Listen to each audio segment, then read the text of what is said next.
Synthaholics. It's the Rock and Roll podcast.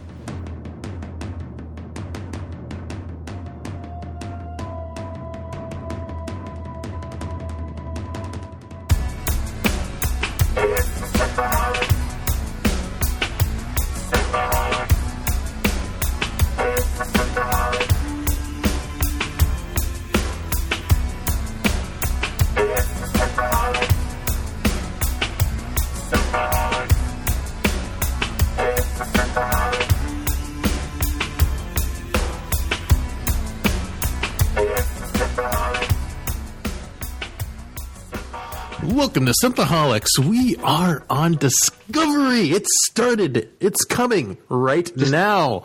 Discovery Land. I'm your host, David Duncan, and with me is Aaron O'Brien, Holly Michelle Vine, and we've got a guest tonight, Jericho Wilson. Woo! Welcome. Yay. Also known as Jerikandra, who's also been on the show before, and she was on our Star Trek Discovery Look Back YouTube series, which may or may not still be online because YouTube decided to take some of those down. Don't know. Yeah, you got to watch out for those copyright things. I'm a small channel. They're hard on us little small channels. They're quite prickly. Unicorn up my bum. Yeah, they definitely like to pick on Dave for sure. Yeah. It's rough. It's rough life on YouTube. Yes, it is. So we got the first season 2 episode. Oh my god, sorry. We're rocking Discovery. Was there a transformer in your room, Holly? Oh my god. That's staying You're in. recording? My ears have been violated. Transformers porn, huh? Holly doesn't like vanilla stuff. It's great. I think she muted herself because she's not retorting. Yeah, it's okay. The new intro for the show. Yeah, it's great. So we got the our first episode of season 2 Discovery. Very exciting, and I didn't know what to expect. I was excited, but I didn't know if this was going to go bad, sideways, or be great. And I quite enjoyed it. Yeah, I watched it 3 times, and the first time I watched it, I wasn't sure how I felt about it, because I watched it at work, and I had to watch it. It took me 2 hours to watch it, because I was busy with work, so parts of it felt disjointed. I enjoyed it more the second and third time I watched it, and it's good, definitely good overall, way better than the openers for Season 1, way better than the Season 1 ending, because the Season 1 ending was awful. Solid episode, definitely got some gripes about it, though, and we'll get into those once we do the recap. Sour gripes. Well, All right. It's like people don't know what space is like or like how ships are designed. All right. And what about you, Jericho? Yeah, I liked it. I really like Christopher Pike. He's amazing. Yeah. I looked up his IMDb page, Anson Mount, and he's just been going strong forever. I guess Dave, he played Black Bolt in the Inhumans. Oh, I remember. Inhumans was terrible. Yeah. That's the only thing I know Anson Mount from. Like, I mean, maybe I've seen other things, but that's the only thing I can recall off the top of my head. And Inhumans was god awful. I only watched the first episode, and it was very bad. Yeah, no, but he goes all the way back to 99. Ooh. I guess his first appearance was in Ally McBeal. Oh, so. I can see that. I can see him doing some Ally McBeal. Also was in Sex and the City. Who'd he sex? So he's been around. Did he fuck the city? He did. Good old Christopher Pike. Well, yeah, it was interesting. I thought that I know, Shatner played Kirk, not Christopher Pike, but it felt like this actor had taken some cues from Shatner's acting and some of his mannerisms and facial expressions or something there that really reminded me of the old series. Yeah, he definitely did. I could see that, and because the funny thing with the Pike was that he was played by that typical, I don't know what to say. He was like that 1960s kind of sci-fi kind of lead role guy. You know what I mean? Tired and grumpy. Yeah. Yeah, and then this is he's moved away from that, and he has more of that, I don't know, kind of devil may care kind of attitude a little bit. I wonder why. I hope they explain why he's turned from a bitter man about to retire to like, oh, I'm going to do all this extra investigating, and I don't seem as bitter anymore. Although he did mention at the end of the episode, spoilers, because there'll be spoilers in these episodes, that he said it took a toll on him, but it doesn't seem like it did. He seems way better than he did in the cage. Maybe he's still in the cage from a mental health. Oh, I mean, that's what I'm saying. Like, I mean, maybe he on Talos 4, they put him through Sex and the City, they put him through Ally McBeal. That's the things they cut out of the cage. Yeah, that's great. I love it. That's a good theory. I'm going to go with that one. That's my official headcanon.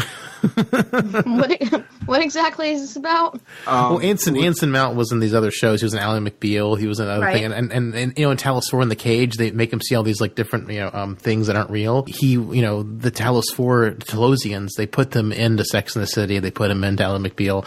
These are these things that he did while he was in the cage. We just didn't see it in the episode. Mm.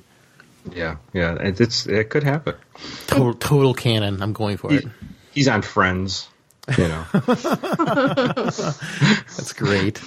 Yeah, Holly, what did you think of this first episode of the season? I liked it, and it made me think about the shorts and how all the shorts are really about like family and like how you connect with your family. Sure. So like, Calypso, he was about getting back to his family. And then you had, what were the other ones? There's the Brightest Star, which is Saru, obviously. Mm-hmm. And that was about family. Yeah. And then the Tilly one was about getting, having to go back to family. Like claim your throne.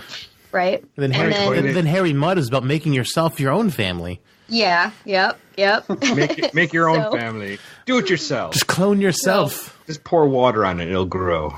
Right. But or lube. I remember there was a part in the episode where I was like, "Wow, this is super Power Rangers right now." Kaylee said the same thing when they came out in their spacesuits. Yes. She's like, they look like Power Rangers. Oh, yeah, they're all in different colors. Yeah. They were. Yeah. But it still got me excited. I was like, "Oh, this is so spacey. They're going out into space." Holly, you said that, and I didn't put the connection to Power Rangers, but you're so right, because I was like, that's so weird that they have them all in different color suits. Yeah. I think it's weird because do they wear that underneath their colored uniforms? Because they have their uniforms on, but did they go replicate the? I mean, like, why wouldn't they just grab Discovery era ones? And I don't know. It's weird. I don't know either. Just they had to do it, obviously. But yeah, Kaylee said Power Rangers too, so it's great that Kaylee and Holly are on the same wavelength. Mm-hmm. Not a surprise. So should we get into recap. Full spoilers and recap and talk about this first episode, brother? Yeah. Yes. Let's do it. All right, so here we go. This is full spoilers, as if you haven't seen this, just so you know. This is season 2 of Discovery, episode 1. It's originally put out January 17th, 2019, directed by Alex Kurtzman. And he did a decent job. Good on you, Alex Kurtzman. Yeah, he did. So we start off, we get a flashback to Sarek and his wife Amanda, and they're bringing in Michael Burnham to their home. And when they greet her and they want her to feel safe, and then Cybok walks up smoking a doobie. Hey man, you're gonna be super safe if you smoke some of this, take some of this weed, man. No, unfortunately, Cybok is nowhere to be found. Man, I really wish Cybok showed up, and if he doesn't show up in this season, I'm going to be really upset. I'm going to be upset too, because it sounds like they're going to flashback a bunch to the main kids. Yeah, they got to put Cybok in there. I just want to see that giant weed cloud around them. Yeah, Vulcan nugs, man. Did it weird anybody out when the intro started out with like space, the final frontier, but then he goes off into this I thought it was like, is this the new intro or something? Kaylee was wondering if it was a new intro too. I'm like, no, it's not. I liked it. It looks so cool. Like they had like that black and white. It looks like old NASA footage. Yeah, I loved it, and I was like, oh, I hope this is what they're doing. And then I was like, oh, no, they're just telling a story. Yeah. All right. About the Hiawatha tribe. Yes. So then Michael meets Spock for the first time, and Spock is mildly... I've never wanted to punch Spock before in my life. I really want to punch little kid Spock. Yeah, that kid, just his face looks like you want to just kick him. I mean, even if he wasn't a dick to Michael, I wanted to punch him in the face. But since he was a dick to her, I really, really wanted to punch little kid Spock. Do you guys get like a weird? I don't know. Like I don't remember if I've seen like Vulcan children before, but he just looks weird. He looks like a serial killer. I mean, we see, Spock as a child in the 2009 reboot, obviously. I like that kid, but he's probably too old now. Oh, of course, yeah. But man, that was such a good kid to play with Spock. I liked that kid, but I really don't like this new kid. Yeah, this new kid, he's kind of got a face you like to hit. My mother would love to hit. I mean, sorry. This is so cruel. This kid has no control over his face, guys. I know, but like, just it's the casting. It's the casting. Oh, man. Synthaholics now endorses violence to kids. Just kidding. Apparently. I think I need to leave. I'll quit the show. See you later, guys. I'm a bad influence on everyone. But did you get the strange, maybe feeling they're... I always get this kind of idea that they try to connect Spock with autism and autistic people. I got this really strong connection right at that moment. Here's a young boy who obviously is engrossed in his work. He's not, and he really doesn't care about this new girl coming to his home. And is it logical to like ignore your father as a child? I just don't. It just seems to set a really bad precedent for Vulcan children. You'd think like they'd be super respectful children in a culture that values logic above all else, and not a ginormous fucking dick. Well, he's still young, and he's still, he's still fighting his human emotions and trying to cope with being Vulcan as well. So, I mean, you can't really consider that. And weren't the kids like at Spock's like school super dicks to him? Oh yeah, like they were. I mean, so, but that's in the JJ movies, though. We don't know what they were like. No, we were given. I mean, even with what's the animated series?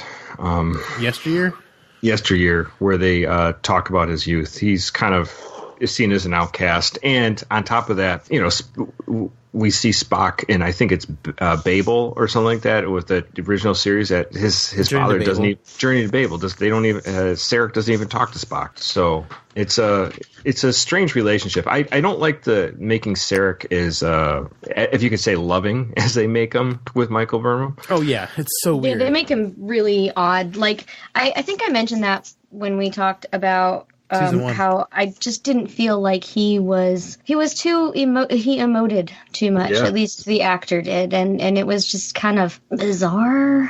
Yeah. Well, maybe something will happen to Sarek in Discovery. I hope that makes him like that weird outcast that we come to know, because he is way too nice, I guess, compared to how we used to see Sarek. Well, maybe when we find out what happened between Michael and Spock. Oh, yeah. I think I know what happened. Turning point. I think I think we all know. He tried to punk far her, and she said no, and then that broke their relationship. Yeah, that's. Or she said yes. The opposite. And then I'm she your said no. sister. Yeah, that's a little creepy. Hey, I mean, Savick let him pon far all over her like 30 times in a day once. So yeah, that was a little different. So we've got we get introduced to Spock, young Spock, and he slams the door in Michael's face when he meets her. So that went well. And then we get flashback to the present, where the Discovery meets up with the Enterprise, and Captain Pike requests to come aboard. And when he gets beamed aboard, Burnham's expecting to see Spock, and we get this great interchange between Saru and Burnham when they're walking down to the transporter room. Mm-hmm. And he's got new senses this season. He can sense all these other new things that we never could do for season 1. And he has a nice new swagger, doesn't he? Have you noticed how he walks? He always did that walk. It was really pronounced in this episode. I think it's because they were going straight down a hall and there wasn't a lot behind him. Because I always look at his walk because I like it. So he's cool. Always done it, but it was definitely more pronounced down that hallway. It's definitely very disco duck. Doug Jones tried to. He showed off that walk at Comic-Con. I watched one of the Comic-Con videos from like before when season 1 came out. He demonstrated the walk. It's exactly the same with his arms like pushed way back behind him and his legs out. But yeah, he always did that one. It's a cool walk. But so is that what you're gonna do now when you walk into a new? I'm totally doing that every time. All the ladies will be loving me. There's he keeps on bringing up, he maybe needling Michael, saying, "Oh, you seem a little nervous. Me and your brother." And then he smells her. And shakes his head. I thought it was just a cool little interaction between the two, because he was kind of like giving her a little shit for once. It was kind of cool. But it's just like he's got this new ability. Then he's also got binocular eyes too. He's like, he's like magic. Like he's like, remember how we used to say Vulcans are magic? They get a new thing every time a Vulcan comes on. They get new telepathic abilities. Sounds like Saru's going to be magic. That's great. Yeah, well, he alludes back to the one of the shorts, right, about him. Yes. Mm-hmm. That bugs me a lot. He's like, "Oh, there's water that we can't surpass." I'm like, is he the only one that knows that the rest of the Kelpian race aren't first contact? It seems like nobody understands that he's the only Kelpian in Starfleet, because it seems like, oh, they just have bad blood between them. No, they've got the Prime Directive between them, and no one seems to acknowledge that or understand that. So it's kind of weird. Yeah, it could be covered up. It could be blacked out. Yeah, you don't know. It just seems weird. It just seems like they're dancing around this weird in a weird way. I just said that there's terrain that we can't cross or something like that, and Michael makes the little quip. Yeah, so do I. Mm-hmm. So when Pike comes aboard, Spock isn't with him, which is kind of surprising to Michael. And then Pike's just saying, "I got to get right to it. I'm taking command of Discovery because of blah, blah, blah, these reasons." And then he gets into the whole mysterious red bursts that are synchronizing thousands of light years across the galaxy. And no one knows where they're coming from. Yeah, it was, I just want to point out that when you're watching this and it like centers in on the science officer's ear. Yeah. And so when he like beams in, it's like, oh, that's a human ear. And then no, it's not Spock. Yes. Yeah, it was pretty cool. The science officer also has severe autism. He's just a dick. He has severe idiot. Yeah, he's just kind of jerky, you know. Well, so is Spock. So are we associating autism with people who are jerks? That's not good. Lieutenant Conley. No. Lieutenant Conley, that's his name. And he doesn't. Or Jennifer Connelly. She got to transition and turn into a dick. Finally. Anyways, so he briefs the crew and he says, "You got to go up to the bridge and you got to do transfer command up there in front of the bridge crew." And while they're going, we get that gag where the alien sneezes on Lieutenant Conley. I was hoping they cut that out. It was, it was funny. It was funny in the trailer. This just seemed a little out of place. It did. So I was really hoping they would cut it out. I thought there was just like a gag for the trailer. They shot it and not going to use it. I was kind of sad they used it, because there's a couple Orville-y feeling moments in this episode. I'm like, it pulled me out of it a little bit. I liked the comedy. There were those little comedic bits of, you liked the banter between Saru and Michael. Mm-hmm. But, I mean, granted, I don't think he should have turned directly into someone's face and snot rocketed all over him. Yeah, exactly. But, like, I mean, it was funny, but you're right. Yeah, it was a little overdone. It feels out of place in Star Trek. And then when Saru's like his ganglia cop out, and the guy looks at him like, "What do you expect?" I'm just like, "Come on!" It's just like, I mean, it was kind of funny, and I laughed. I laughed, but I felt bad for laughing because it felt so out of place. Well, I mean, last season was pretty intense. Devoid of any laughter. Exactly. So, they've got to give them some kind of personality, especially since Pike comes in and essentially tries to strip them of whatever personality they might have. So, I mean, I didn't think it was terrible. I think it made sense with the situation. Mm-hmm. And I guess with how last season was compared to this season, because this season wasn't, it's not like we're breaking in and it's already something very epic and crazy. It's like a developing thing. Yes, so exactly. I like that. And then we get that great scene where he's supposed to give his palm on the screen until he pushes his finger and he's like, "Ow!" Yeah, that was cute. I thought I broke the captain. That was good humor, and Tilly is like the Mary best. Wiseman's comedic timing is fantastic. She is so good in this episode. It's like I can't get over how good she is. Yeah, so we have that great little thing, and then Pike kind of says, "Oh, and here's my records. I got an F in astrophysics." And then he kind of goes on to say, "Hey, I know how Lorca was, betrayed you, but I'm not him." And I feel like the show leans really hard on the PTSD, a little too hard. What do you mean? Just like, they were going to go get into Captain, and then they get into Captain, and then everyone's all like super distrustful of him, like instantaneously. I'm just like, not everyone's gonna be a mirror universe person. It's just, I don't know. I don't think that's PTSD. It definitely wasn't protocol for them to not get notification that they would have a replacement captain. So I don't think it's PTSD. Well, they knew they were going to get a replacement captain. I don't understand Pike's reasoning. Not where they got it. Yeah. Sure, like Pike is like, oh, I want you guys to feel at home, but he did go about it in kind of a weird way. Like, instead of letting Starfleet tell them they're going to get intercepted by the Enterprise, he just like commandeers the ship and then like, oh, I'm going to just tell you this way. So, he does do it in a shady way, which just doesn't make a lot of sense. It could have been done in a way to alleviate their fears, but I feel like they had to do it that way so that he could have his speech about alleviating their fears. Maybe. The other thing is we didn't get into is that the Enterprise seems to have complete system failures. Except for that it flew in and all the lights are on, the impulse engines are on, the warp nails. Everything is working on the ship from an external point, which is weird considering only life support's on, but whatever. Yeah, did we ever talk about, did they ever say what exactly happened? I watched this twice, and I still couldn't quite glean what exactly happened to the Enterprise. They got near the anomaly. Something happened with the engines, and then everything just went offline. And it's funny because they have that engineer with them, and I don't know if she's the chief engineer, but I would kind of think that she'd be needed back on the ship. Yeah, it's kind of strange you bring an engineer with you when your ship needs to be fixed. Yeah, I don't know but whatever. What do I know? Don't be silly. So, anyways, so we get the introduction of Pike, and you kind of get like Pike's, like I think what we were saying before. Pike plays a little more loosely. He's not a hard ass like Lorca was, and so we got a different arrogance though. Yeah, definitely arrogant. Everyone stop and take a look at my resume.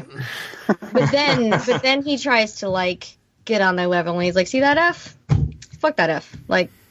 It's fucking F. Yeah, it's I don't know. I take it you didn't like Anson Mount. Me? Yeah. No, I did. I just he comes on and he's saying that he's not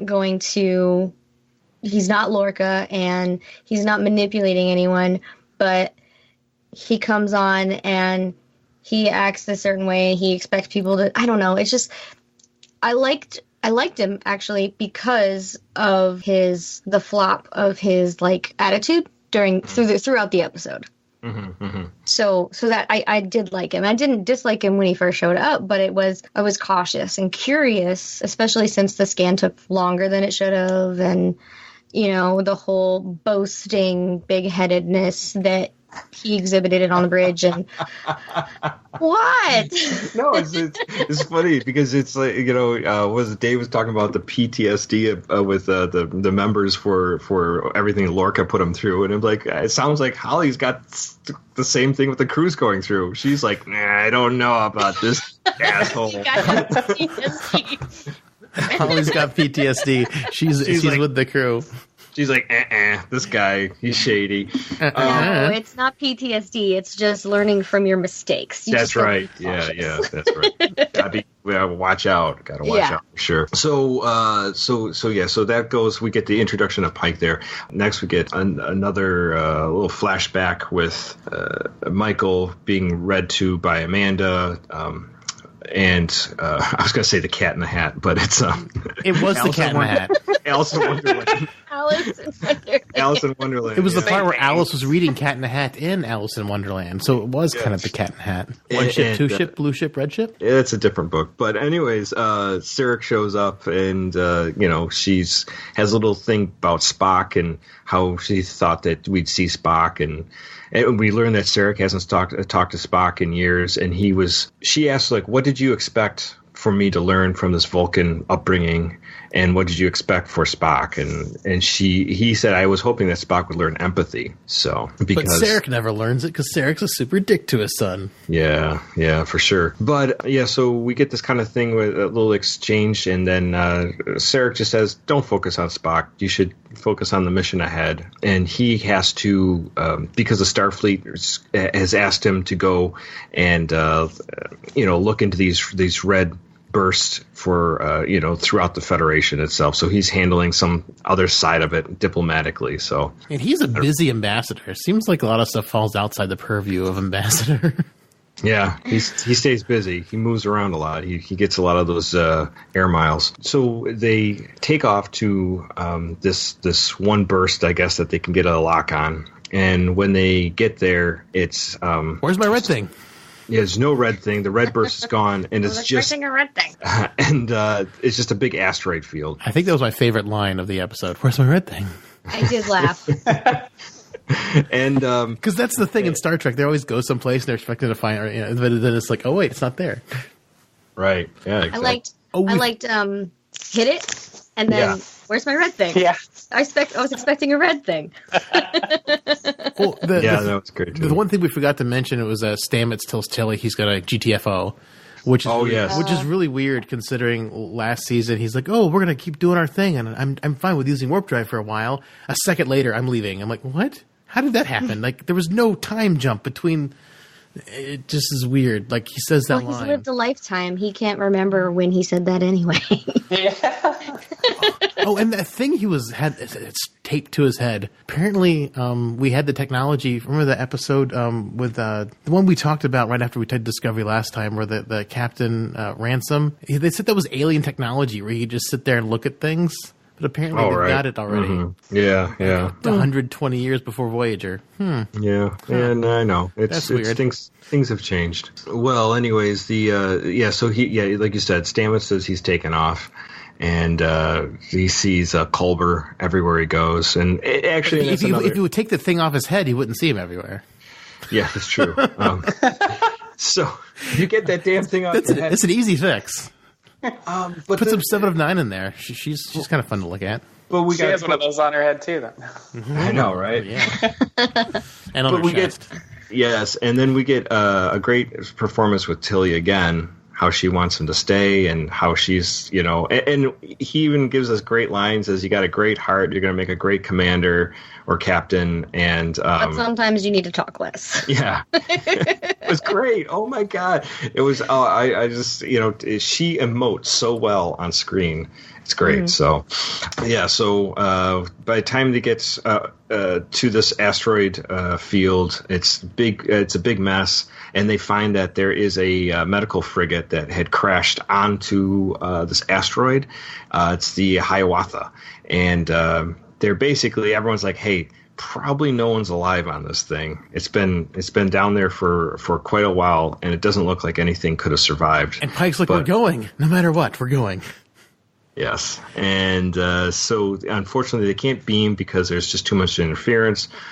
Taking the shuttle, I guess, would be just as dangerous, but I guess they can take these little landing pods. Can I interrupt? Yes. I really loved the dialogue in the scene where Pike is insisting that they go down, and he's misreading how the crew of the Discovery works together, and he gets frustrated. Michael finally, she's just like, well, I had an answer. Yeah. Excuse you for interrupting me. I loved that because it just kind of, it was like, okay, Saru steps aside and okay, do what he says. Tell him your name. Okay, do what he says. And then she's just like, but the thing motherfucker. But the thing is, this shit wouldn't have flown under Lorca. It's like they forgot Lorca existed. And they're acting like they were. I know they Lorca want was to. dysfunctional. I mean, that was a bad relationship, and I think what Holly said is kind of they haven't learned to sync up yet. He hasn't learned to obviously handle the bridge crew of Discovery because he doesn't know who they are. Right. He doesn't know the personalities, doesn't know what they're about. I mean, he's only been there for what? Maybe at most 8-10 hours. Yeah. However long it took to warp there. But the thing is, what I was thinking about was that like Holly was saying, they don't know, like they're working together. Like he's not used to how Discovery's crew works together. Like, well, they haven't ever worked together like that because they're technically working like they worked under Philippa Georgiou. If you think about it, because Saru, Burnham, and Detmer were all part of the bridge crew on the Shinzo, and that's kind of how the Shinzo was. Everyone kind of talked and smarted off with each other, but that's not how it was with Lorca. So I mean, we don't really know how the bridge crew was with Lorca because the bridge crew never got any dialogue in the first season. So it's kind of hard to know how that works. Well, in which you bring up a good point too. Pike asks him for a roll call, and he just gets them, and we finally get everyone to give a line. The bridge crew spoke more in this episode than they did in the entire first season. Well, and did anybody else think it was weird that he was no ranks, and then still the one person said their rank? Her rank, yeah. She's a robot. I assume because she's an android, she had to. I think. I have to. Also, because she could. That is my designation. You also couldn't have two people go just Aram and just Saru, so she had to give it because Saru and her were back to back, I think. So I think it would sound weird if it was just Aram. It was her and someone else, and then it was Saru. But it's a thought. Yeah, I think they just couldn't deliver the line just to this twice because it would sound stupid. So they just let her give her rank or whatever. I don't know. I'm sure her first name is Lieutenant. Yeah, it is. I'm sure that she was born what she is now. Right. Yeah. I feel like she looked different. I feel like they changed her makeup. It looks like the same actress, but I don't know. The makeup looks different. Detmer's eyepiece looks shinier. The gold and silver stripes on their uniforms look shinier. Little deep differences I'm noticing. Wait, she's not really a robot? We don't know. We really don't know, honestly. I just dropped my pen I really don't know. Let's see what's under that uniform. Giggity. So then we get they just form up the was it not a boarding party away team, and it's Pike's crew. Pike's we get Pike, we get Michael Byrne, we get what's his name, Lieutenant Conley, and what's the other one? Nan. Yeah, thank you. Non-bread. The one. Yeah, with the stuff on her face. I don't even know what that's supposed to be. She's a race from Next Gen. They had the same thing on their face. I can't remember what it's called. Oh, cool. Yeah, she's from Next Gen. I can't remember what episode. I saw a picture of it online that was she's a Next Gen race. I think we only see that race once, so it's kind of cool that they brought it back. We also get a sort of a callback for Geordi. There's a guy with a visor just like Geordi. Not a giant visor, though. Yeah, so made of mirrors. Yeah. But it was kind of cool. Anyway, so we get, as you said before, we get the whole Power Rangers scene just before they get onto their little landers, and I have a huge issue with that scene, but I'll talk about it later. And they take off with these landers, and apparently Michael's clocked a lot of some time test flying them or something. Well, when you're in jail, you get a lot of free time. Sure. Yeah. In the academy, she was she was a pilot while they were testing the technology, when they were created. And what's his name? That Connolly doesn't seem to think what she has to offer is any good, and he ignores basically everything she says. And the rocks outside the ship. Pike's you take the lead because you've obviously done this before. And Connolly doesn't live, so right. Connolly dies swiftly. Nobody cared. And you know what? Why do Starfleet people who are cocky as hell? How does it happen? All the ones that are cocky die. If you know the JJ reboot, but the red shirt with all the explosives when they jump down to the drill, he just doesn't listen. He dies. This guy doesn't listen. He dies. It's just honestly, listen. most cocky individuals tend to bite the dust every once in a while because they're so confident in what they're doing. They're not actually paying attention to what they're actually doing. it just seems like a strange like personality trait to exist in Star Trek. I mean, they're humans. It's just something humans do. Humans are dickheads. Humans are kind. Humans are arrogant. Like it exists now. I mean, the show is meant to reflect what we are going through today. But the show, I mean, especially in Next Gen, but the Picard versus Q thing has always been like, we're better, we're getting better, we're better as a people. Well, but to be brave and to be out there and taking chances. Those are things that obviously Connolly had something of, but obviously he was dismissive and he was full of himself. So his arrogance is what really got him killed. Yeah, So I guess it's part of anything. Sure. Yeah, and it kind of felt like it was like this thing against having a woman tell me what to do kind of thing. Yeah, don't tell me what to do, woman. Mm-hmm. Well, apparently he doesn't like number one very much because I think on number one would outrank him. Yeah. And don't forget Michael Burnham is famous for, Oh yeah, being a mutineer. Yeah, so it's hard for people to take her seriously and trust her anyway. Yeah, that's good. That's a good point. Yeah, that very, very good point. And they think she'll shiv them because of all her time in jail. I made a shiv out of my hair once. Made out of a spork. I love Michael Burnham's hair. Yeah, she's got some wild hair. It's like sometimes it's spiky, sometimes it's flat, sometimes it's laying flat. I don't know. It depends on what they're doing. Like, it's always like, I mean, I don't know how long it takes to shape that kind of hair, but like when they go off ship, it's shaped differently so it can fit in the helmet. So it's like, I mean, at least the Discovery is making in wardrobe, they're making it at least practical. It's fun. I have noticed her hair more than once. So like, oh, she changed her hairstyle. Oh, she changed it again, and that's me as a guy. So right, yeah. My favorite one is her Sinjo haircut.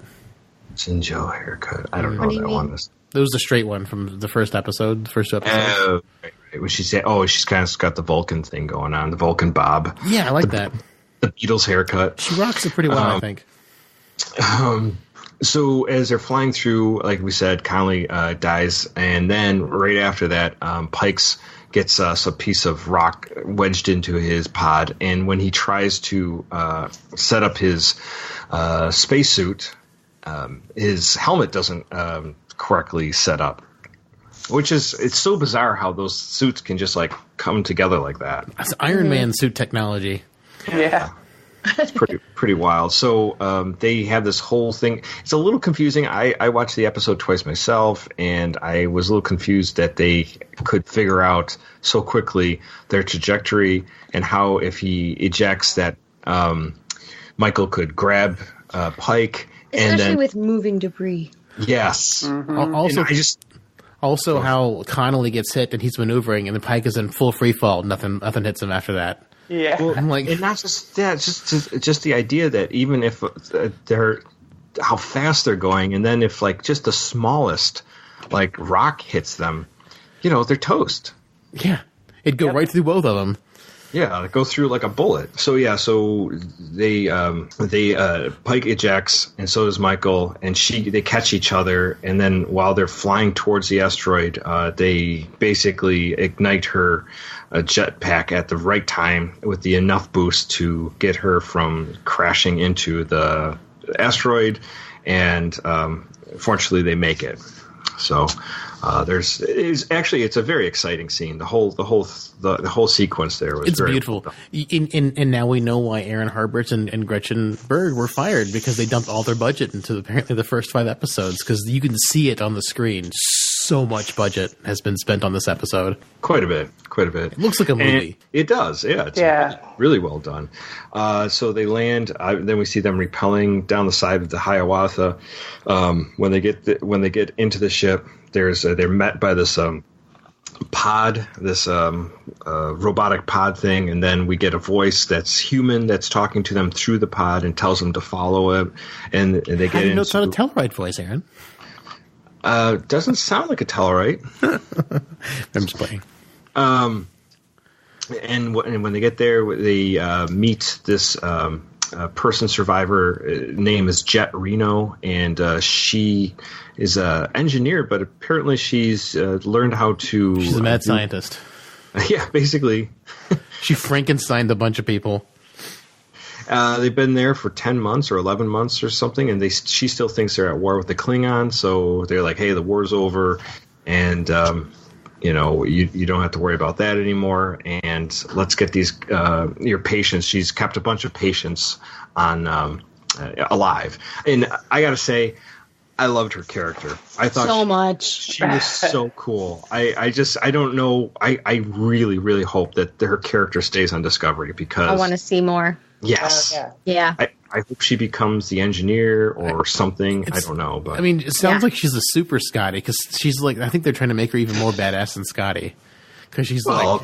I can. We'll see how much she can drink. That's true. That'll be the true measure if she's more badass than Scotty, I guess. No, she might not drink at all. Oh no, a sober engineer? No one wants that. Yeah, because that would be fake. We have to boycott sober engineers at Synthaholics. Well, and she has like a major like attitude too, and it's kind of, it makes you want to react. Like I think one of the first things she says when they show up is, "Where the hell were you 10 months ago?" I just loved her. Everything about her, just the casting on this was wonderful for this season I think she's so a far. Comedian. Yeah, is she? Yeah. I've seen her before. I don't know where. She was on the Sarah Silverman show for a while. She's on a whole bunch of other stuff. And Sarah Silverman was in a Voyager episode, so go figure. She was, yeah. So anyway, so they rescue the patients off the ship, and at the last minute, the transporter malfunctions, and Michael gets blown out the door. The door locks on her, and she realizes the Hiawatha that's crashed on this asteroid is getting basically shifted around. And did you guys all notice like the admiration that was on Pike's face when he was watching Michael fix that while they were all still in the transporter? Yeah, I got really excited. And he actually he gets that little jump just before he gets beamed off the pad. And when she's running through the Hiawatha wreckage, and an explosion happens because of the shifting asteroid. She gets knocked unconscious, and when she wakes up, she has a glowing red ember through her leg. So something took her out there, and this is where she gets this vision of this angel that starts coming towards her. But it turns out it's just Pike. It's fine. Like Red Angel. You're my angel, Pike. So there's been a love triangle between her and Pike and. No more love triangles. Number one, and then it'll be a square because Tyler come back into the picture. Yeah, my God. Ash Tyler. I hope he Square. doesn't. I saw they have a kissing scene later on, and I'm like, I don't like Ash Tyler. Just kill Ash Tyler. Get him off. I hate him. But Shazad Latif's name is not in the opening credits. So maybe. Are you sure that it was Tyler that you saw Michael kissing? Mm-hmm, it's Tyler. I did see that. I did see it for the trailer. I don't know. So, maybe they meet up some. I mean, obviously, we're going to see the Klingons again at some point. In one of the trailers, he's talking about Section 31. So why does a Klingon operative know about Section 31? That kind of irks me a bit, but Well, anyways, Dave. So Pike comes to rescue her. He beams down, and she grabs this rock that Tilly requested. She said that the mycelium on the ship started going crazy when they got near the asteroid. Mm-hmm. It's tardigrade levels of crazy. And when she was getting beamed up, it just slipped through her fingers. So the beam didn't actually pick up that rock. So later on, Tilly's running towards this sick bay, and when she meets up with Burnham, she's recovering, and they theorize the rock has a new potential source of energy, and that it could be something that could interact with dark energy. So this is a new field of science that they might be getting into. So they have this new idea that they're going to take one of the asteroid chunks that had broken off, and they're going to capture it inside Discovery. Mm-hmm. And then we have this scene within the cargo bay where they have this gravity machine. Did anybody think that gravity machine just springing out of nowhere was a little bit too sci-fi? It was a little bit too Transformers. Yeah. I don't know. I didn't like it very much.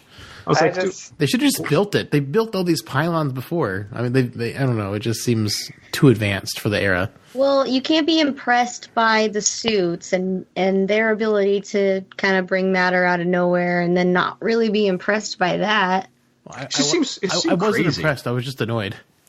Right, but you were impressed by the suits. I wasn't. You were. I just like the colors. Go Power Rangers. No, the suits were cool. I'm not getting it wrong. I was thinking it's insane that they could actually, both technology seems insane for Star Trek, but that's just a small little caveat thing, whatever. Yeah. I thought it was weird that it was like this sudden thing, like everybody clear, like as if they had no control over how that thing opened up. Yeah. It seemed odd. And then they capture. It's just before Pike lets Saru take command for this thing. So we see that Pike, obviously is trying to win favor. Not just win favor, but also he's trying to, it's like kind of like how much time, like pilots need certain amounts of hours to be, get their different types of license and stuff like that to pilot. So. And I'm sure it's the same way in the military, too. You have to have certain types of time in command and in the command chair. So, Pike's like, have at it. I'm done doing what I got to do. So they take the asteroid, and they get the asteroid safely stored inside the cargo bay. Cargo bay's beat up a little bit. How are there like 100 people there that are fine after the thing's been beat up so badly? I don't know. The power of math. The power of math. If one more person was in there, one less person, they all would have died. That's the power of math. That's the power of math. That's right. They had to be standing on that pad. So they get that taken care of, and after a while, after that, we have a scene where Pike is talking to Burnham, and he's in Lorca's ready room, and he's like, this room sucks. I need to sit down with people. And we do get this little thing, the little fortune cookie message. Great. Yeah. It's obviously a reference to The Cage, the first pilot episode. It also references to the Menagerie too. Yeah, exactly. It's both looking back and foreshadowing. Yeah, exactly. So it's pretty strange. Anyways, they take a walk, him and Michael, and while they're walking, they talk about Spock and how they have this kind of bad relationship. And he says that Spock took leave, and since he's been gone, I guess he's got like 4 months or something accumulated a leave or something crazy like that. And she asks if she can go over to the Enterprise and look at his quarters. And after that, we get all the 3-dimensional chess is there, the Vulcan bells from the Amok time. Yeah. And his speaking spell, his Vulcan speaking spell from when he was a child. I was going to say Etch-a-Sketch or Spirograph. No, but it's his childhood speaking spells in his quarters. I thought that was hilarious. And they never upgrade their computers in the future. He leaves a message, a log, and she listens to it, being the prying sister, and then he says there's an encoded message on this, and then she realizes, thinking back to her brother, and then she starts throwing up just vomiting all over the place. Yeah, she's throwing up all over the room. No, she's throwing these this like holographic imaging off the speak and spell, and it makes those red burst pattern. It seems horribly inefficient to have to like grab some holographic stuff and throw it up like 100 times to get the thing to come out. I know. Yeah, it does for sure. But so she realizes Spock is chasing after the same thing that they are. And he also mentions that he was having nightmares when he was younger, but he's having these nightmares again. Michael said no to my Ponfar. Fuck me. Fuck me. Anyways, and we have this Michael saying that I can only... She's hoping that she doesn't lose her brother again. So that's how it kind of ends. Was that dream, like, was the dream the red stuff? Or, like, that's what was confusing to me. He's like, I left this message because this is my dream, my nightmare. I think it's the Red Angel because on the scene that shows what's coming the rest of the season, the mom knows about the Red Angel, apparently. So maybe that's what he's been dreaming about. Okay. And he thinks the Red Angel's tied to the bursts, apparently, from what we've learned from the previews. Okay, so that is basically the episode from there. Yeah, let's do pros and cons. Like, what's some of your favorite things about it? What are your least favorite parts about it? Let's start with Jerika. Okay, so I already said it before, but Christopher Pike's probably one of my pros. I really liked him. There was some good action. We talked about that with the shuttle things or whatever what were those things anyway? Were they, because they weren't like shuttlecrafts, right? They said you couldn't land a shuttlecraft. Landing pods. Yeah. Okay. Had we ever heard of those before? No, they look like gumball machines that flew. Yeah. It's a bunch of Tom Servos. Yeah. I love it. That's why they blow up. Mystery Science Theater 3000. In the year 3000. And the asteroid is really interesting, and the fact that the spore drive, like what could that mean for the spore drive? So that kind of has me excited. Maybe it kills the spore drive because something's got to kill it before. Yeah, that's a good point. Before Kirk comes about. Yeah, and then I was really glad the one guy died because I really didn't like that guy. Yeah, Conley sucked. You knew something was going to happen to that guy. He was such a dick. Although he did have a red shirt, so they could have. When he beamed over, he had like the deadest eyes. Yeah, for sure. And any negatives? Any things that you have criticized about the episode? Oh, negatives. Not sure. I mean, just the little nitpicky stuff that I already kind of pointed out. Yeah. Yeah, not really. I really enjoyed the episode, and I'm looking forward to the season in general. And I'm still kind of like, I just want to know more. Yeah, it just makes you want to know more about like what's the Red Angel thing, what's going on, what happened in the Enterprise. How does this all work together? But it's just all about they're building that on purpose. So. Yeah, it's definitely a very set up episode. How about you, Holly? So I didn't really. So while we were kind of going over everything, I jotted down a couple things, and I don't know about separating them into pros and cons, but I have some thoughts that I wanted to bring up. When we were talking about what happens between Spock and Michael, in the clips of the future, it shows, and I don't know, you guys say that it was Tyler kissing Michael, but it looked like Spock to me. Oh, wow. You know what, Holly, I would have to rewatch it. I wonder. Yeah, it seems to me like Michael is not necessarily crying.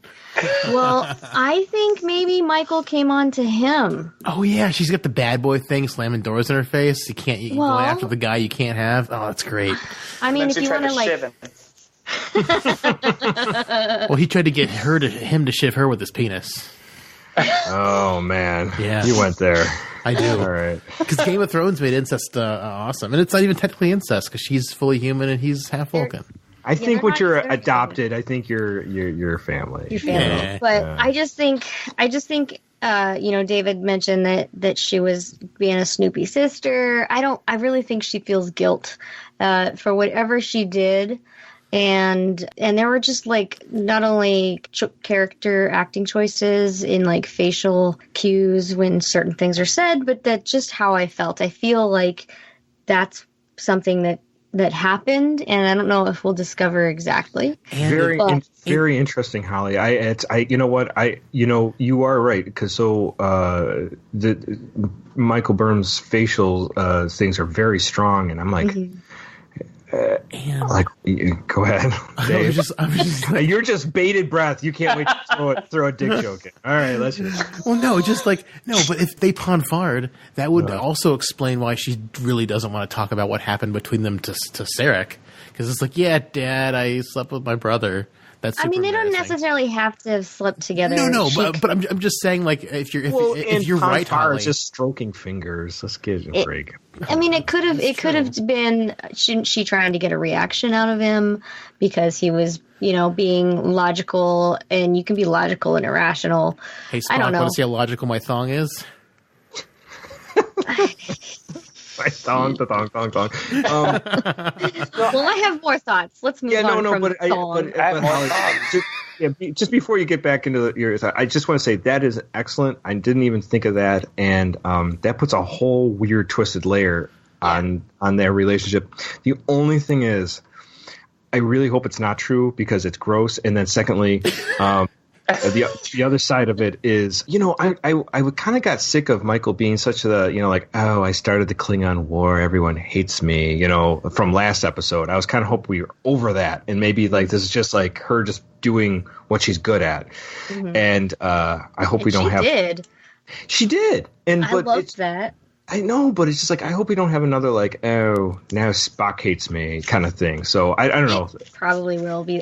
If my theory is correct, it probably will be. She's the Ally McBeal of Star Trek so far to me. I didn't watch Ally McBeal. I think she was always this mopey at the end. You've referenced her before. I have. I used to watch McBeal. Aaron's guilty pleasure, Ally McBeal. I have my hidden shame. All right, go on, Holly. I'll shut up now. And then just like my other thought is that I think Michael is going to become the Red Angel, and with whatever phenomena it is, I think she's going to, like Clara from Doctor Who, be dispersed throughout time and space. Whoa! Wow. Yeah. So you're going to take the main character and just kill her? Well, think about it. Spock never talks about her. Spock never talks about any of his family unless it's pertinent, a la Cybok, a la his parents. It's not surprising that Spock hasn't talked about her. That's like her narration in the beginning. Okay. Most times when somebody starts a narration, they're obviously telling their own story, and especially what she says, it seems as though it's written to be the story, like the beginning of her end. Just saying. I mean, like, yeah, it's an interesting thought. I see where you're going with it, but I doubt they're going to go there because she's been billed as the main character, and the episode still feels very much like the Michael Burnham show, and not so much like Star Trek, where she's like a superhero almost. And then there's also the Stamets thing, and I feel like that's also like another red herring. It's like, oh, he's going to go away, but he's not really going to go away because we know Culber's coming back. So I mean, it's just all these things we know about it. Just kind of like they're setting up this drama for something you ultimately know is not really going to unfold the way they say it's going to. So, like, why even try? Well, also, all the shorts are setting you up to follow other characters in this storyline. So that could have been their plan all along. Could have just been to get you attached to other characters, so that when Michael is gone, you don't feel like you've been left with a show about nothing. Well, I don't mind the show not being about Michael anymore. I think that would be fantastic because it leans too much on her, I think. Star Trek should be more an ensemble show. Yeah, I don't think it's that far-fetched for her to basically become this anomaly and disappear from the show, and then the show continue. The show can definitely continue without Michael Burnham. So I don't know. That's just I get those vibes, and I like the idea. I personally love the idea. And honestly, that might even be a better storyline if we had that for the end of the season. I doubt we're going to get it though. I mean, my thought was Michael Burnham's going to die before the events of TOS. That was my thought early in season 1, that she's going to die before that happens. So that's not a stretch. So if she turns into this anomaly thing, that's even cooler than her dying. So she's dead, but not really. So I love your idea. I just don't think they're going to kill off or get rid of the main character this early. Like, I feel like they're not going to get rid of her till like the last season. But I mean, if they do and switch to a different character and make it more an ensemble show going forward in season 3, I'd be all for it, because, like I said, I feel like they lean way too much on the Michael Burnham being the main character. I have an idea. Yeah. What if Michael and Spock pawn far, like near one of these red things, and then that creates a tardigrade or something, and the tardigrade goes back in time and ends up at the Discovery. They're twisted. Yes! They're twisted love child. It's a tardigrade.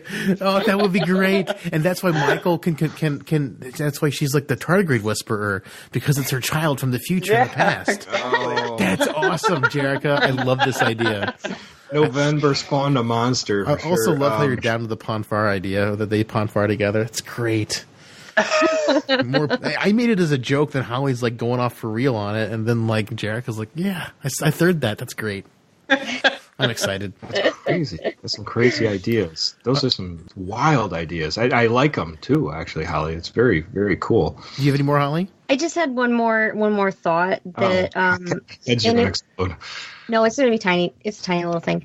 It's just that when you were talking about Pike handing the ship over to Saru and kind of like that he's had his time, I really think it's more about that he's recognizing the potential and capabilities of the crew, and that's why he hands it over. Not because I think he got knocked down a peg or two on his little arrogantness, and I think he has a newfound respect for the crew when he walked in like, I'm the boss, and now he's like, this could be a great crew. So I don't know. That was the only other thought I had about what we were talking about. And obviously, Jet Reno is fucking awesome. I love her. So yeah, she is great. I was reminded of Wrath of Khan, where Spock lets Saavik take the ship out of dry dock. That whole scene right there. It was like, it's just sort of like, you got this. I don't know. It's just that kind of thing. It's a mentoring thing as well. I mean, maybe Pike isn't Saru's mentor per se, but he's still his commanding officer at that moment. So he's got to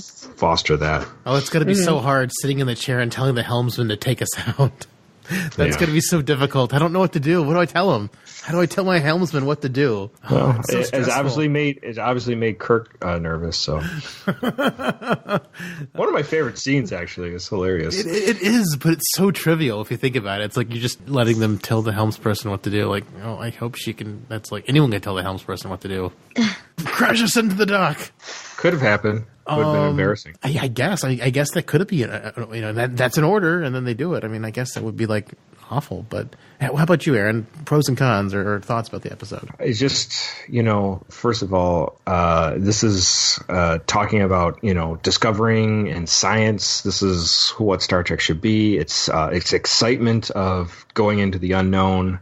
Obviously, we don't know what these red bursts are, and it's like, this is the setup, as I think Holly said, or somebody said before. This is the setup of this, so we're getting the very beginning, so we're ramping up into the story, so that's cool. And it's so fun to see. It's not like people just dying, I mean, obviously Connolly died, but nobody gave a shit about him anyway. So, Mr. Dead Eyes, no one likes him. Yeah, we wanted him to die. And we got such great new characters. I mean, honestly, Pike is great, and like you said, Reno is awesome. So I love it. This is actually, I was really nervous, and me and Dave, we've talked about this, and just how nervous I am about what this new vision of Star Trek or where it's going, and I couldn't be more happy with what they did. I thought I was going to be terrible. Honestly, I did.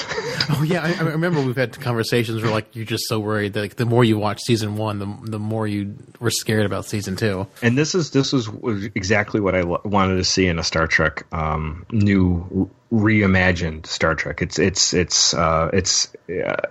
it's got like that, daring to go into the unknown, risking life and limb for each other, doing what's right, and also, trying to find science. And actually, I just want to just bring out that the asteroid, it's a element called barium, and I don't know very much about this kind of stuff, but it's very interesting because I was reading up on Wikipedia page. So barium has a antiparticle that's part of it, and it's so the quarks that make up its proton has 2 up quarks, 1 down quark, and then it has a corresponding antiparticle within it too. So it's a weird element. So whatever this is compared to what they have there, I don't know. It's going to be interesting. I want to read up more about barium because I don't know much about it. But this obviously has some kind of key to something that's going to happen sometime in the future in the show. So got to be a key there, something worth looking into. Yeah. And I love it. Dave? So, like a lot of what you guys are saying, Pike is awesome. I really love Pike. Anson Mount's a really good casting on it. Granted, I haven't seen him in much anything else. He's great. I love Jet Reno. She's going to be like a super Scotty. Unless she can't drink, then she might be like a mediocre Scotty. I don't know. We are Synthaholics, by the way. Yeah, I mean, we gotta represent the drinkers in Star Trek. So yeah, and Pike likes to drink, so hopefully we'll see him drinking later on because his doctor liked giving him booze for medicine. We saw in the cage, so hopefully we'll see some of that. The Spock thing is interesting. The episode almost was kind of jarring to me because I was expecting it just to open up right with right where they left off, and I wasn't expecting that flashback for it to open up that way. So I thought that was kind of interesting. A couple of the I guess nitpicks. It's not really the story that bothered me. It's just like I think the CGI artists kind of went crazy in this episode because they don't understand how big the spaceship is. So like the scene where they're going on the turbolift and they showed it looks like there's like worker bees flying around the inside of the ship. Like the ship's not that big. It looked like there was more space in the walls of the ship than there were in the actual part where people can inhabitate. And like it looked like it was like 20 stories tall the way the turbo shaft was looking. And I think I looked it up. Discovery is only like 14 or 18 decks tall. And that's like only at one point in the ship. It's a TARDIS. Yeah, it's a TARDIS. Yeah, but it's not a TARDIS. This is not Doctor Who. It's not. It can't be. It can't be a TARDIS. This had to be built at the Utopia Planitia thing, and it was just kind of weird that they did all that. I do think it was interesting because I always read that turbolifts don't just go up and down; they go side to side and stuff like that. So of course, there's just tubes like that they just go throughout the ship. You don't know they're tubes. Maybe they're not tubes. I mean, for efficiency in space, they would have to be tubes. Yeah, Dave, I know that was a weird scene for sure. And then also when they're in the little pods, they're in the circle part of the dock, right? That's like halfway through the shuttle bay. You could walk briskly to the edge where the force field is in probably like 4 seconds on a brisk walk. Those ships look like they're going multiple hundreds of miles an hour. And it took 15 seconds for them to get from the middle of the shuttle bay outside the back of the ship. I thought that was a little weird too. I noticed that myself. That really pissed me off. I'm like, what did do people not know how the ship is designed? Like they're right so next weird to the things exit. that piss you off. I don't. But it's like Star Trek's supposed to be at least somewhat based in our future, like real science, or they try to extrapolate off of real science, and it's nothing with the storytelling. It's just these weird visuals they threw in. Like neither of those needed to be there. Like that's just a lot of budget thrown at things that are inconsequential and wreck the realistic feeling that Star Trek could possibly have. That it represents our future. Oh, the aliens and the beaming. No, but I mean, you can suspend your disbelief on the more fantastical things. But this is like the elevator. They made the elevator look like it's in like a skyscraper that's got nothing in it. Like there's just all this empty space, and the ships wouldn't be designed that way. I don't know. It's just little things that you should be able to believe. They just made it unbelievable. Like the way the ship is built, should be like 3D and make sense. It's like 6 or 7 decks in the back part, and like a little bit more in the neck, and then the bridge is, the saucer's a couple decks higher. I mean, that's just how the ship is done. And it looked like it was like this giant 20-story skyscraper by the way the camera was swooping around inside the turbolift shaft. I'm like, that doesn't make sense. I do have a theory that Spock disabled the Enterprise. Ooh. Oh. Possible. That would be cool. Yeah. He's done it before. I mean, obviously in the Menagerie, Part 1 and 2, he disabled the Enterprise. So, it's not out of its realm of possibilities. I wonder what kind of thing he dropped into the warp core to make it. Yeah, right. He just dropped like a chess piece into like the warp core, and it's like just caused irreparable damage, so that it's so messed up it's gonna take them months. They're gonna have to. I'm sure they're gonna refit it. Yeah, maybe they will. A lot of people complained about the way the Enterprise looked. I love the way the Enterprise looked when we saw it swoop in at the end of season 1. So seeing them but now that it's broken and only has live support, I can see them doing a refit to make it look closer to what we know. So that'll be interesting. Yeah. I had a question for everybody. Okay. So Spock has reoccurring nightmares of red angels. And dragons. Mm-hmm. And dragons. Does anybody have reoccurring nightmares that they want to share? I get killed even when you were younger. I die a lot in my dreams. You die a lot. You have a lot of dying dreams.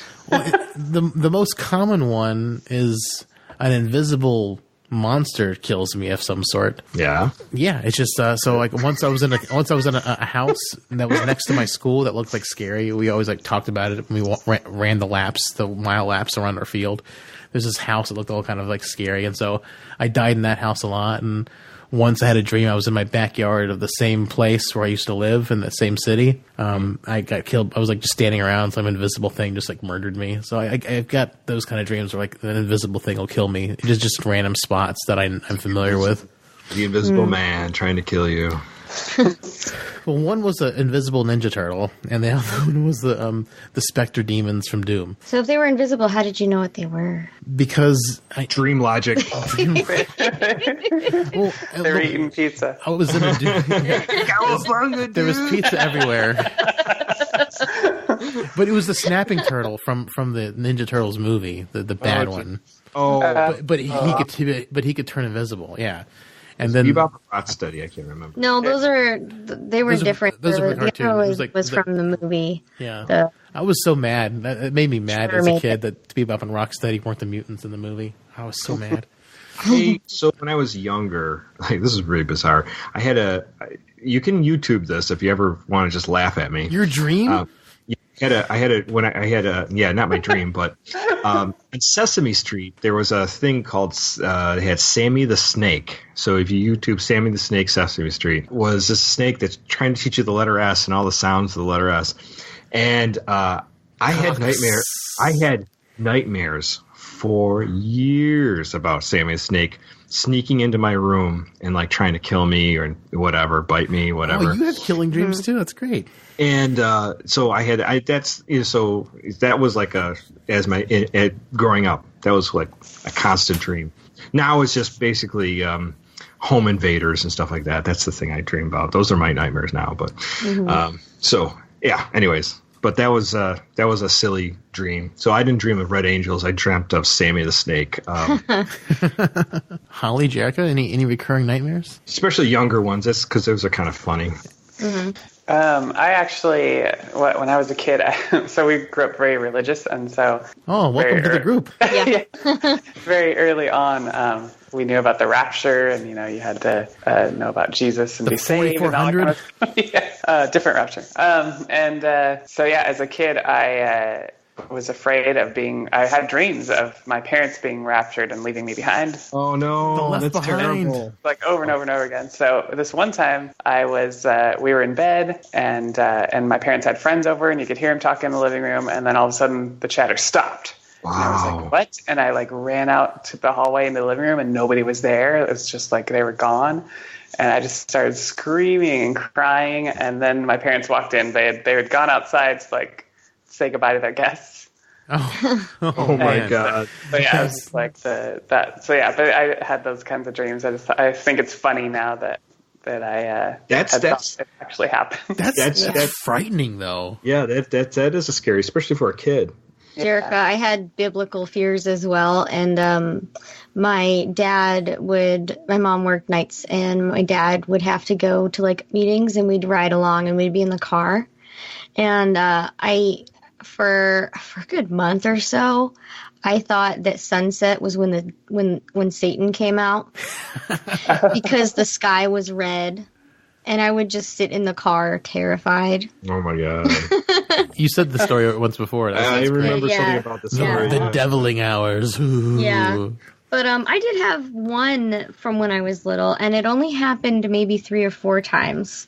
Mm-hmm. So, yes, reoccurring, but it didn't haunt me for the rest of my life. So, I used to be obsessed with, like, Minnie Mouse, and I just remember having this dream, and I also, you guys know, I also like kind of creepy things. So, like, there was this old Victorian house. I don't mean creeps. I don't like creeps. Hey, now. That's why you hang out with us. Anyway, there was this like creaky silhouette of like a Victorian mansion up on a hill all alone, and there was like a purple sky, and it was Minnie and Mickey's house. And I don't know where this came from because I stopped liking Minnie Mouse after I had this very quickly. But basically, where did Minnie Mouse touch you on the doll? No, it wasn't that. It was I'm really good at finding my way around if I've been somewhere. So like if I go into the mall, I know exactly how to get back to the parking lot, and I know exactly where we parked because I'm obsessed with it. And maybe it came from this dream. I don't know. But there were doors and hidden passages, and there were a bunch of other kids in the house, and we were all terrified, and we were trapped. And we couldn't get out of the house. Sounds like Michael Jackson's Neverland, actually. Where did Michael Jackson touch you on the doll? But I had that dream. Was Macaulay Culkin there? I didn't have like multiple versions of that dream. I literally had like the same motions. It was like I was dreaming and having deja vu in my dream. Wow. Like every single time I had this dream. It was so weird. Yeah. Another recurring thing I have a lot is like I get lost a lot in my dreams, kind of along that line. Like I get lost in these giant labyrinths. Sometimes they're futuristic, sometimes they're medieval, sometimes they're modern. Like it's just like all sorts of kinds. And speaking of Minnie Mouse, when we went to Disney World, my brother Josh cried when Minnie Mouse saw him at the gate. He was frightened. He was frightened of her. Oh. Terror. The terror of Minnie Mouse. Maybe he had my dreams. Maybe he was one of the kids in my dream. Oh, it was a collective dream. That's crazy. Maybe. It's real. You should ask him. Yeah. You should ask. Well, I thought it'd be interesting. It's, because especially those nightmares when you were kids were so, reoccurring nightmares were, you obviously they were terrifying at the time, but you look back and that's such a silly thing, so. Well, I love to analyze my own dreams, and I know that people make a living off of doing that, but I kind of personally believe that only you can understand what your subconscious is trying to tell you. Mm-hmm. And, what about Daniel? Daniel could interpret dreams. Who? From the Bible, since we were talking about the Bible earlier. Oh. He interpreted Nebuchadnezzar's dreams for him. I'm like who's Daniel? Daniel. Yeah, Daniel. He's the other guy on the podcast. Yeah. He's the guy you never hear his voice to. Yeah, he's because he's been dead for a couple thousand years, but Well, I just feel like that stuff doesn't haunt me because I'm always looking for, I wonder what that meant. Yeah. I mean, I sometimes it's funny, I don't remember my dreams as well as I used to. It's old age creeping in, but I definitely have like moments where I'm like, I wonder what that was about. Mm-hmm. I also, because I have another dream other than home invasions. I have to go to an old house that I grew up in, and there's this like always an attic of this. Up in the attic, there's like a dark miasma like of evil that's living up in that attic, and it's just a recurring nightmare I always have. I have no idea what it means, but I always wonder what that means, because it's got to mean something. My subconscious is trying to tell me some weird shit. Mm-hmm. We got to try mushrooms and figure it out one day, Aaron. I'm going to do it. Oh, yeah. Well, don't do your mushrooms in the attic, because that could turn out very poorly. I know. I'll fall down the stairs. Well, yeah. After an episode, it was earlier this summer, we talked afterwards, and we're hanging out, and we're going to try mushrooms one time so we can be enlightened like Stamets. Yeah, and we're gonna and then do a podcast. For Patreon. You know what's gonna happen? What? Is you guys are gonna turn into the drinking out of cups guy. The what? The drinking out of cups. Is this another titball thing? Oh my god! You guys don't know drinking out of cups. We don't know titball either. So come on. Whose chair is that? No? I don't know Holly, what you're talking about. this is on deaf ears. The YouTube thing. Jerika, do you know? Oh. What is that from? So this guy, Titball. these guys. So this guy dropped acid, okay, and locked himself in a closet, and he's talking to himself, and his friends recorded him and turned it into a YouTube video, and they animated it, everything he says, and he's like, it's like this lizard, and he's standing with his arms crossed, and he's talking, and he's like, what the fuck is that? Whose chair is that? It's not my chair. Whose floor? Who paid for that floor? Not me. Ooh, I'm the walkway. Look at me, I'm Mr. Walkway. Walk down me, I'm the walkway. That's familiar, actually. I may have seen that. Yeah, and he's like, and there's a kid in the background fucking going crazy. It sounds great, actually. You have to look up Drinking Out of Cups. Oh my God. I will. I definitely will do that. We'll have to set up some tripods and some cameras and film us doing this for Patreon whenever we do try our mushrooms. Oh God. Yeah. It's gonna be great.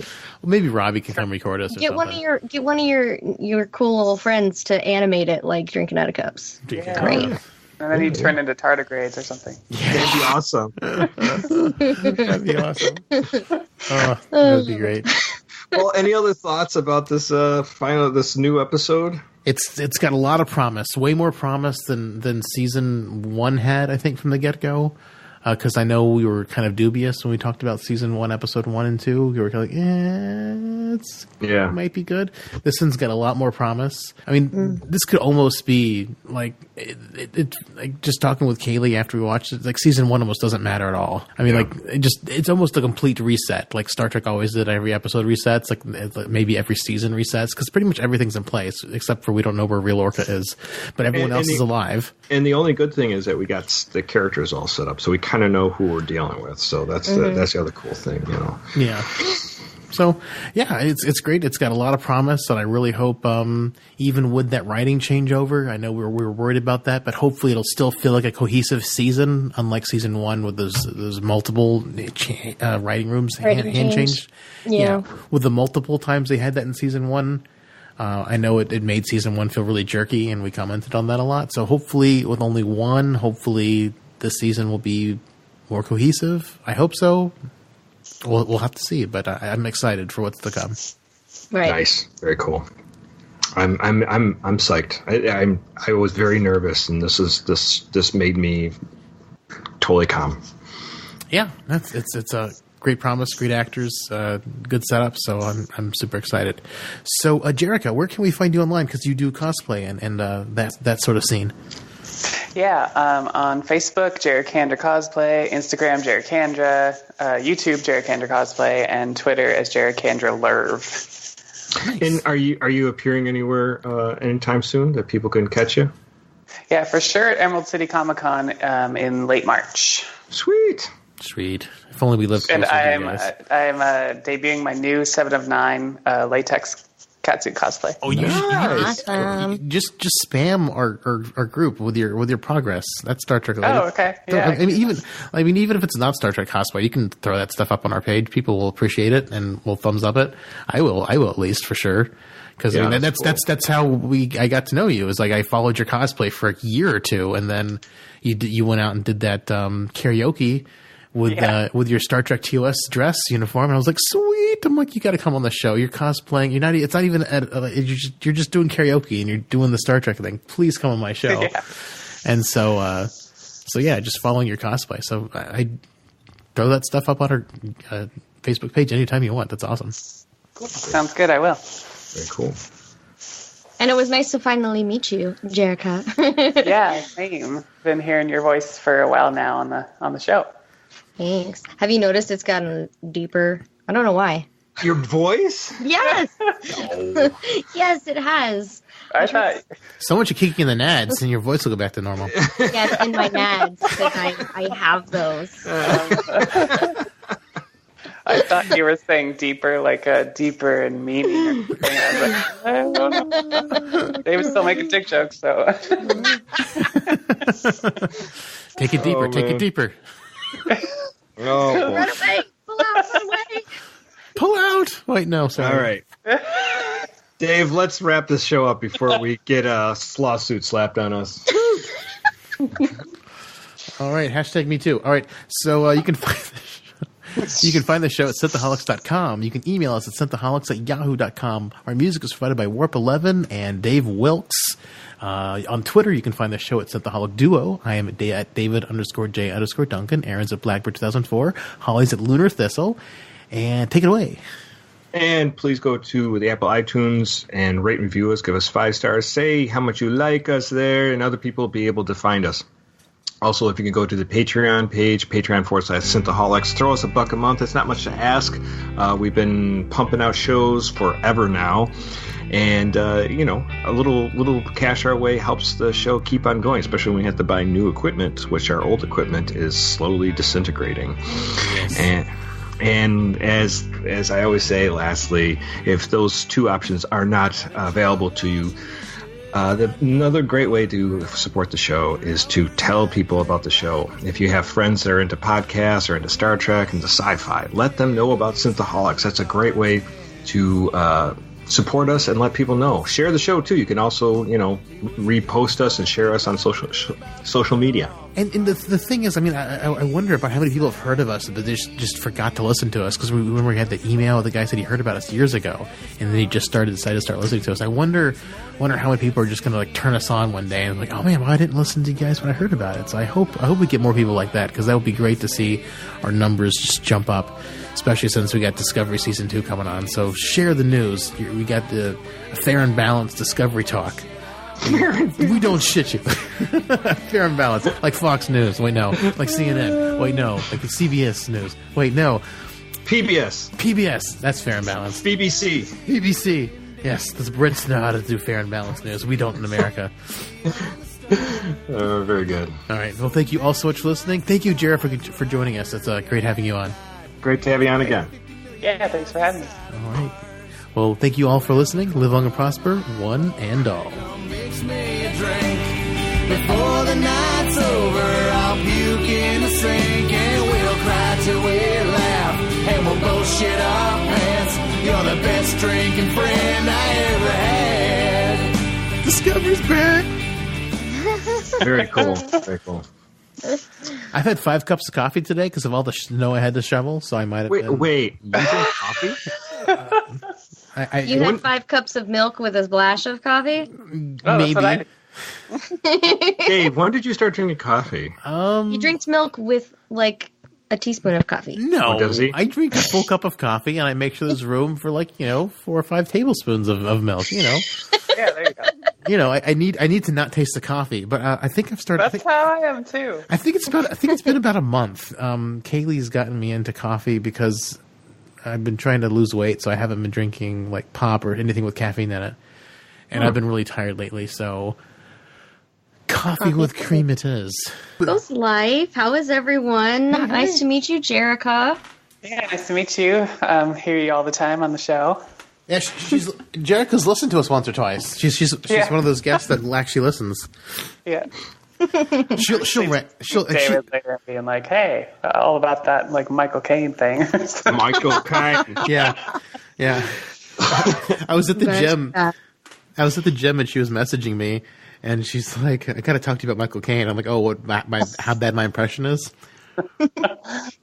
The one time I need to do a Michael Caine accent. The one time I forget that he's in the movie, and so I'd forget to do the accent. And Aaron cues me. I missed the cue. Yeah, I edited that out. It landed right on his lap. Edit it out. Well, we were joking, Holly, because you hate his Michael Caine. Yeah, I listened. I listened to it. Yeah. Well, I edited out part of the conversation, I think, where I missed. Maybe I didn't edit that part. I can't remember. Yeah, no, I was just cracking up the whole time. Michael Caine. Well, that's good. Well, I sent Jerika a picture of how cold my car said it was today. It was 9 degrees. It says it's 1 right now. Oh, well, I'm not in my car right now, but damn, it was. It was so cold today that when I wouldn't, my penis froze, and when I peed, the tip broke off. Oh God. And that was quite a day. That's a day. That is a day. Yeah, so we got a ton of snow, and Yeah, like it's in the single digits. Right now it says it's 1 degree. So I got to clear 3.5 driveways today.